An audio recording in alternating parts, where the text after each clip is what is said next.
ఈరోజు ఖమ్మంలో జరిగినటువంటి నిర్వాకం మరి ఎక్కడా కూడా జరగకూడదని చెప్పేసి మేము కోరుకుంటా ఉన్నాము. ఇప్పుడు అన్యాయం జరిగినటువంటి కుటుంబం ఏదైతే ఉందో ఆ బాలుడు చెయ్యిని మొత్తానికి తీసేయడం జరిగింది. దాని పర్యవసానంగా ఈ ప్రభుత్వం దాన్ని టేకప్ చేసుకొని వారి యొక్క నిర్లక్ష్యాన్ని ఇక్కడ ఉన్నటువంటి సిబ్బంది ఎవరైతే ఉన్నారో వాళ్ళని వెంటనే సస్పెండ్ చేసి ఆ కుటుంబానికి నష్టపరిహారం కింద ₹1,00,00,000 ఇవ్వాలి. అలాగే కుటుంబ సభ్యుల్లో ఒకరికి ఉద్యోగం ఇవ్వాలని చెప్పేసి మేము భారతీయ జనతా పార్టీ తరఫున డిమాండ్ చేస్తూ ఉన్నాం. అలాగే ఆ కుటుంబం కోరినట్లయితే లీగల్ సర్వీస్ చేయడానికి కూడా మేము సిద్ధంగా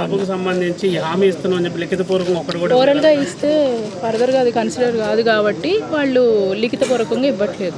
అదే ఇవాళ కూడా ఇక్కడ కమిషన్ అని వచ్చారు. ఇక్కడ డిస్ట్రిక్ట్ డిఎంహెచ్ఓ ఆఫీస్ని ఎవరైనా ఒకళ్ళు ఉండాలి ఖచ్చితంగా.